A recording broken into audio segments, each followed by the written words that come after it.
I'm struggling to locate a cherished bracelet of mine, and I suspect that my mother-in-law might have taken it without permission. This isn't the first time.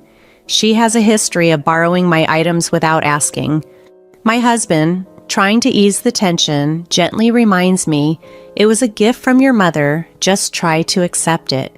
It frustrates me that he always takes her side and never defends me, which makes the situation more difficult for me. Then something much worse happened. Someone stole my husband's beloved luxury car, and I know exactly who was behind it. My name is Julie. I'm 30 years old, and up until recently, my life with my husband Richard was blissful. We had just celebrated our first wedding anniversary when our lives took an unexpected turn. Although we both work, I finish my duties early and usually start preparing dinner, waiting for Richard to come home. One evening, Richard arrived with startling news that his mother would be moving in with us indefinitely following the recent passing of his father. She felt lonely and wanted to be closer to us as she aged. "Wait, she's moving in to live with us?" I asked, trying to wrap my head around the sudden change. Richard nodded. "Yes, it's been tough for her alone. She needs to feel safe and connected." Feeling overwhelmed, I responded, "But you should have discussed this with me first. We have our own lives. Can't we think it over?" Despite my plea, Richard simply smiled and shrugged. "It's fine. She just wants to be with us and feel secure. I understand she might feel lonely and scared, but you made this major decision without consulting me. Couldn't you have at least discussed it with me?" "Why should I have to explain everything? She's my mom," he countered. "But that's just it," I replied, feeling the weight of the situation. "She's your mom, not mine. I have to change everything because of this. Why aren't you considering how I feel?" "It's already decided, just deal with it," he responded, shutting down further discussion. I called out to him, trying to reopen the conversation, but he ignored me and walked out of the room, leaving me to stew in my frustration. How could he unilaterally decide that we'd all live together without even discussing it with me? I still had to adapt regardless of my feelings. Richard rarely helps around the house and dismisses the disruption because it's no big deal to him. It's his mother, after all. We've tried to talk about it, but he just shuts down the conversation, insisting that the decision is final. As expected, the following week, his mother, my mother-in-law, showed up at our house as though it had been her home all along. I might not mind the arrangement so much if she were a kinder person, but every encounter with her is strained. She often says hurtful things and treats me poorly, which is why I usually avoid visiting her place unless necessary. Now, suddenly, we were supposed to live together. True to form, my mother-in-law started criticizing me from day one. "Julie, did you know I was coming today? There's trash in the corner," she scolded. "I'm sorry, I was working and didn't have time to clean," I explained. "Excuses? Couldn't you have cleaned up after work?" "But then I wouldn't have had time to make dinner." "Oh, come on, stop arguing back. How do you even manage being Richard's wife? Be more efficient." I stuttered an apology, only 13 minutes into her stay in our home, feeling more overwhelmed than ever. And just like that, my worries about living with my mother-in-law deepened. Ever since she moved in, her controlling behavior escalated, constantly stressing me out. Then one day, something unusual happened. I returned from work to find her greeting me with an uncharacteristically warm smile. "Welcome home," she beamed, which was odd for her. As I hung up my coat, a glint of something shiny caught my eye. It was around her neck. "Wait, is that my necklace?" It looked identical to mine. Unease washed over me as I rushed to my bedroom to check my jewelry box. My fears were confirmed. I confronted her in the living room where she sat nonchalantly. "That necklace, it's mine, isn't it?" I asked, barely containing my frustration. She smirked. "Oh, you finally noticed? It looks good on me, doesn't it?" Her shameless reply stunned me. "What are you talking about? Please stop using my things without asking. It's not okay," I protested. "What's the big deal? It's not like it's going to disappear or anything. "Stop complaining and get dinner ready. Richard will be home soon." She dismissed me. As I prepared dinner, she continued to meddle, increasing my stress. That evening, I reached my limit and decided it was crucial to talk to my husband Richard about it. "Hey, Richard, can we talk?" I asked as he walked through the door. "What's on your mind?" he inquired casually. "Today, I found your mother wearing my necklace. She never asked for my permission," I explained, trying to keep my voice steady. "Oh, so you're saying she went into my room, opened my jewelry box, and just took it? Isn't that a bit of an exaggeration?" Richard's skepticism was immediate. "How am I exaggerating? This is exactly what happened," I responded, my frustration growing. "Come on, I'm sure Mom didn't mean any harm." He tried to downplay the situation. I felt a surge of anger at his automatic defense of her. Struggling to remain composed, I continued to explain the situation, hoping to make him understand. "So you're saying it's okay for her to just walk into my room and take my things without asking? A normal person would at least say sorry," I pointed out to Richard, frustration building up. "Well, Mom probably just saw something she liked and grabbed it, but that's not really the issue here, Richard. You need to speak with her about respecting my space," I insisted. "What? Telling her off won't change anything," he responded dismissively. "But you're her son. She might listen to you. You need to handle this," I pressed, hoping he would understand the gravity of the situation. "Okay, fine. I'll talk to her," he finally conceded, albeit reluctantly. However, despite his promise, Richard seemed to have forgotten the entire conversation by the next morning. I shot him a few irritated looks over breakfast, but he never brought it up with his mother. Since then, my mother-in-law began using my belongings freely, treating them as if they were hers to borrow without needing permission. My complaints fell on deaf ears, and with no locks on any of the doors, confronting her seemed futile unless she decided to change her behavior. If this continued, I feared I would start losing my belongings permanently. I realized I needed to devise a strategy to stop my mother-in-law's intrusive behavior. Then, one day, something happened that I couldn't overlook or forgive. It was missing. I had plans to meet a friend and wanted to wear my late mother's bracelet, a treasured piece I kept hidden in a secret compartment on my desk, rather than in my jewelry box. But it was gone.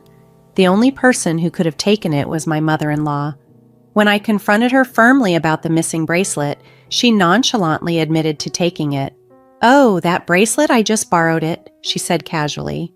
"No, give it back right now," I demanded, the urgency and frustration clear in my voice. This wasn't just any item, it was a precious connection to my late mother, and I couldn't stand to see it treated so carelessly. "I need it back immediately," I demanded. "I can't do that," my mother-in-law replied coolly. "Why not?" I asked, my heart racing. "Because I sold it," she confessed nonchalantly. "What? You sold it? Are you joking? Who sells someone else's belongings?" I was utterly shaken but tried to maintain my composure. "Stop joking around and give it back now," I insisted, hoping she was just teasing. "I'm not kidding. By the way, most of the things I've borrowed from you, I've sold those too," she added, dropping another bombshell. "What were you thinking?" I exclaimed, incredulous. As I confronted my mother-in-law, my husband Richard, who had just woken up, walked into the room. Seizing the moment, I quickly explained the situation to him. "Richard, listen to this. Your mom sold my bracelet, the one that belonged to my late mother. Plus, she's been selling off most of the things she borrowed from me without asking." "Richard, is this true?" he asked his mother, a look of disbelief crossing his face. Faced with the question, my mother-in-law stuck out her tongue playfully. "I'm on a fixed income, you know. I didn't want to be a burden, but I can't make ends meet without a little extra cash." "You've got to be joking. Who gave you the right? Don't get so upset. I didn't mean any harm," she said, trying to downplay her actions.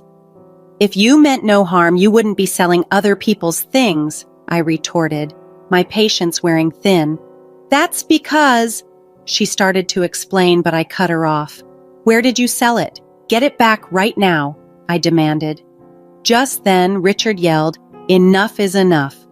However, to my surprise, he wasn't looking at his mother. He was glaring at me.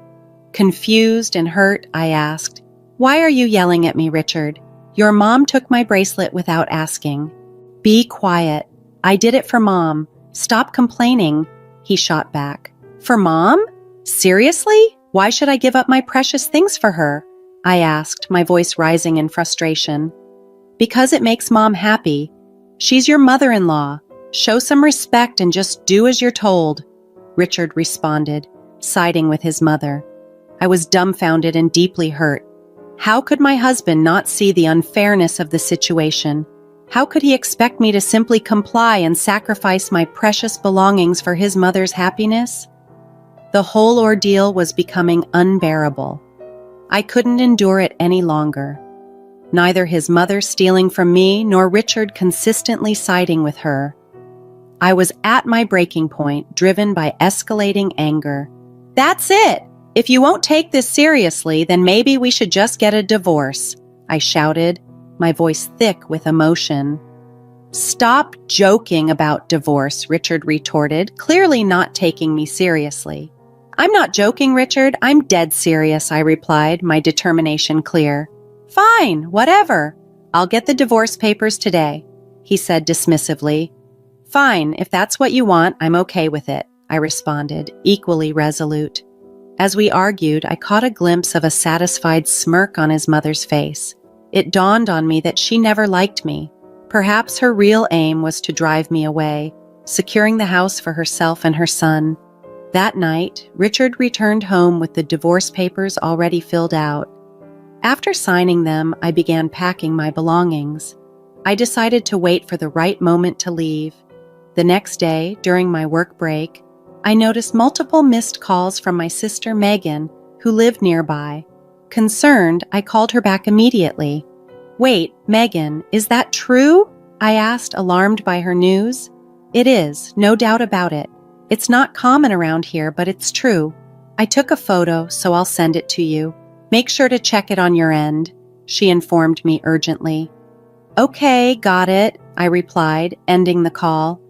After hanging up, Megan sent the photo, providing undeniable evidence that could potentially expose my mother-in-law's deceitful behavior.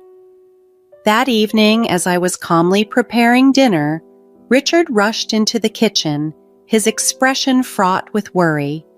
"Julie, this is serious. My prized car, is gone." "Wow, that's serious, but why aren't you more worried?" he questioned, his tone accusatory. "You know how much that car means to me. I've been dreaming of it since I was single, and I finally bought it last year, remember?" "Exactly, so be more concerned. We're still paying off the loan for it. Where could it have gone?" he pressed, panic rising in his voice. "Please don't tell me, Julie, did you take it?" he asked suddenly, suspicion in his eyes. "Of course not, Richard, I have my car," I replied, frustrated by the accusation and the turmoil swirling around us. I knew that Richard would be furious if I had taken his car, but then I glanced at my mother-in-law, who quickly looked away. This small action confirmed my suspicions. "Richard, I think your mom knows something about this," I said cautiously. "Why would my mom know anything about it?" Richard responded, confused. I addressed my mother-in-law directly, noticing how her face had turned pale. "What are you talking about, Julie? How is my mom involved?" Richard asked, trying to make sense of the situation. "Well, I got a call from Megan today. She was out shopping and saw your mom driving your car," I explained. "That car is pretty unique, being a foreign model and blue. It's quite noticeable around here. Megan even recognized the license plate." Richard, now visibly angry, turned to confront his mother. "Wait, what's happening here?" he demanded. My mother-in-law started making excuses. "No, Richard, I just borrowed the car for a bit." "Borrowed? Seriously? I've told you so many times not to touch that car," Richard replied, frustration mounting. "I'm sorry, but I wanted to drive it," she said sheepishly. "What on earth did you do with the car then? Did you leave it somewhere?" Richard pressed, trying to understand the full extent of the situation. "No, not exactly, but I did leave the keys in the ignition. Someone from the neighborhood might have taken it," she admitted, seeming nervous. "Stolen? Seriously?" Richard was incredulous. "I swear I drove the car all the way home. I'm not lying," she insisted. To challenge her story, I showed her a photo to prove my point. Is this why you're lying? Did you wreck the car like this? I showed her a photo of my sister, Megan. It depicted my mother-in-law driving a badly damaged luxury car.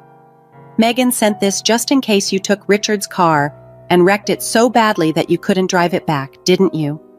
No, that's not what happened, she stammered, cornered by the evidence.